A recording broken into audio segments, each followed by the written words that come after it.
Grab your balls and measure your dicks. We're measuring dicks. Because we're ready to learn some Kung Fu. I know Kung Fu. In this video, we'll be taking a deep dive into Wu Assassins, exploring its cryptic ending and what it could mean for Season 2. So grab your stilettos, because here we go. Fatality. The ending of Wu Assassins starts in an upscale chateau in Croatia. Here we see the Water Wu drown a man to death in order to obtain the final remaining guidepost to the afterlife. We previously saw the Water Wu in episode 5, albeit a different actress, since once a Wu is killed, it will find a new host, unless the Wu assassin takes its Wu Jing. Now this may sound a little complicated, but we're gonna sort it all out. In episode 1, Ying Ying, a mysterious character who helps Kai harness his Wu powers, tells us that centuries ago, 5 warlords corrupted by the elemental powers of earth, water, metal, wood, and fire waged war against ancient China. In order to stop them, 1,000 holy monks sacrificed themselves to empower a chosen one who would become the Wu assassin. Kai just so happens to be the 1,000th warrior to be chosen in the ongoing battle between the elemental warlords and the Wu assassin. According to Ying Ying, the 5 warlords are converging on San Francisco, and the Wu assassin must stop and kill them once and for all, something Kai isn't too keen on. I'm going home. For Ying Ying, this is personal. The warlords not only killed her, but destroyed her world. But it's not clear if the world she's referring to is ancient China or some other world completely. Ying Ying was the first to hunt down the corrupted warlords, and she succeeded. After collecting all the pieces, she removed her monk piece, the piece that gives her Wu assassin powers, and combined them into a mystical tortoise shell. Why a tortoise shell? We have no idea. Taking out the monk piece caused her to gain back her mortality, and she was later caught off guard and had to use the shell to protect herself. In the attack, the shell shatters, causing all the elemental pieces to scatter around the world. This mistake also led to Ying Ying's death, where she was chosen by the mystical force of the monks as the mentor of future Wu assassins. You see, Ying Ying lives out her days in the Path, a realm between heaven and earth where the flow of time is slowed. It's here that Ying Ying can pull Kai in and out of his world, and also the place which Alec McCullough uses to travel back in time. Alec is an interesting villain. We're led to believe he's seeking power in an attempt to take over the world, but in reality, all he wants is to be reunited with his family. In episode 5, we see his origin story. Like Kai, Alec was chosen by Ying Ying to become the Wu assassin, tasked with killing the 5 corrupted warlords. After his wife and child were murdered by the Water Wu, he ventures off to destroy the other warlords while simultaneously looking for a way to bring back his family. Ying Ying tells him that the power of being the Wu assassin comes with death. It's the price to pay for saving the world.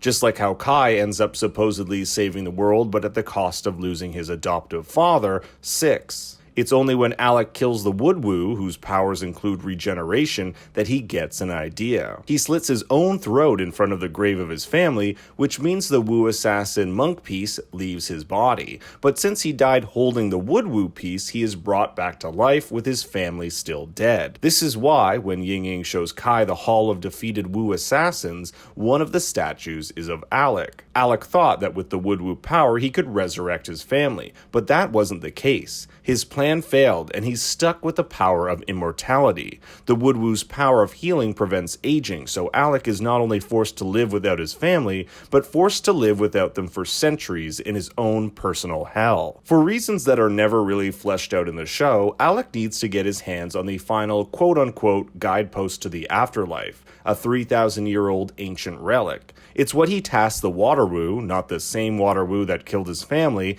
to retrieve from the old man in Croatia. As we find out in the final episode, Alec's plan is to have all the elemental Wu congregate among the ancient relics to create a portal to the Path. Kai, Tommy, Jenny, Alec, CG, and Lou, as well as the other Wu, are all transported there. But it's when they arrive, all their powers are taken from them and their respective pieces are once again forged into the mystical tortoise shell, a shell Kai uses to open a portal that the others can use to travel back to their world. Alec, on the other hand, has his own plans. He goes the opposite way, intent on being reunited with his family, and it somehow works. In the back lays a blue portal which Kai and Alec used to transport 500 years in the past to when Alec's wife and child were still alive. Although for Alec, his reunion with his family doesn't go as expected. What's wrong with you? Margaret. You got the devil in you. Margaret, Alec's wife, notices something about Alec, and it isn't just his trendy 21st century clothing. Alec has changed. Over the past 500 years, he's murdered and committed terrible deeds, something she somehow senses. This is not the man she married. In one of the more controversial scenes of the series, Kai, having followed Alec through the portal, hunts him down and brutally murders him with his special Mizuyaki Honyaki knife, a gift given to him by Uncle Six. This is quite a change for Kai, as in the beginning of the series, he told Ying-Ying and Lu many times that he would never resort to killing. Secondly, Alec even tells him what's the point. Your mission is over. As is mine. Both characters have gotten what they want. Why is there need for more bloodshed? But the irony here is Kai's bloodlust is fueled by revenge for the death of Uncle Six, an uncle he himself almost poisoned to death in episode 5. He believes Alec responsible for the death of Six, a death which was carried out by Zahn, Uncle Six's former right-hand man, who ends up betraying him in order for more power. Even though Zahn was kept under the wing of Uncle Six, it is Uncle Six's restriction of her power that eventually leads to her betrayal.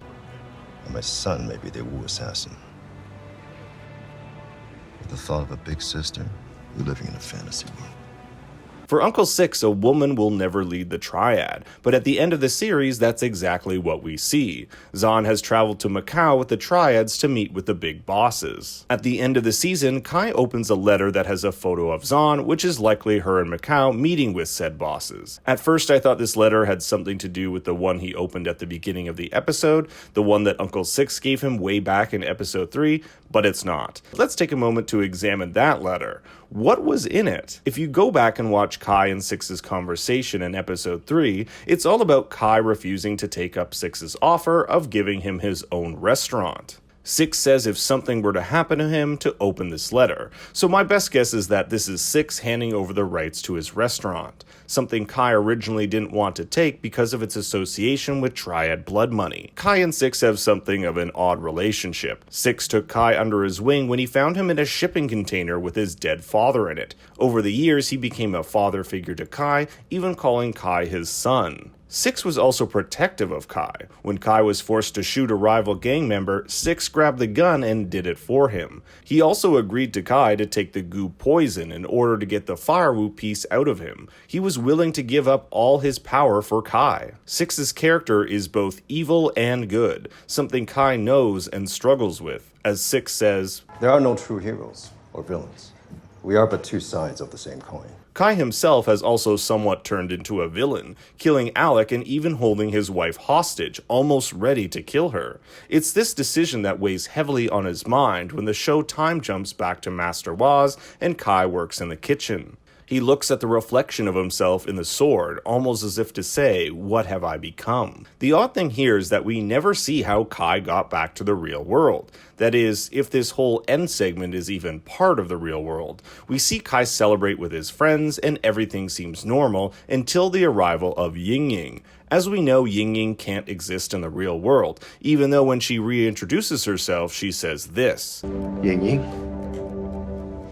In the flesh? The world around begins to collapse, but Ying-Ying seems unfazed, hinting that what is happening here isn't reality. To understand this better, we must go back to episode 9, where the monk tells Kai that if Alec is successful with his plan, it will have catastrophic consequences for all of humanity. Alec going back in time would disrupt the flow of the Tao, causing time, space, and reality to become out of balance. That's what I think has happened here.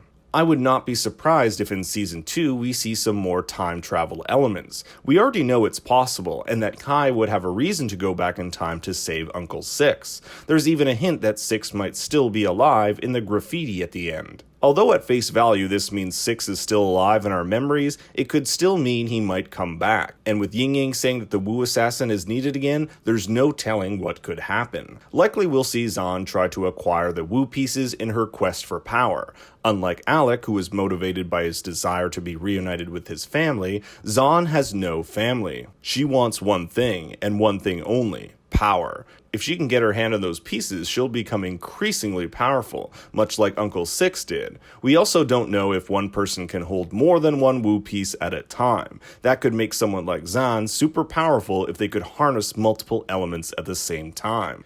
The end of the season also introduces us to a new character, Roland Ong, a childhood friend of Jenny's. He asks her if she ever thought of a career in the public service, setting her character up to be a rival for Zhaan in her quest for power and eventual takeover of Chinatown. If that happens, Tommy will likely take over Master Waz as the full owner. CG and Liu have their first kiss, and both will likely be joining Kai to take on Zhaan in Season 2. Liu, after all, has been keeping tabs on Zhaan and was the one who gave Kai the photo of her in Macau. That's it for this video. Please give it a like and subscribe. I have more videos on the way, and make sure to add me on Twitter at ThinkStoryYT. Until next time, remember, Daddy loves you very much.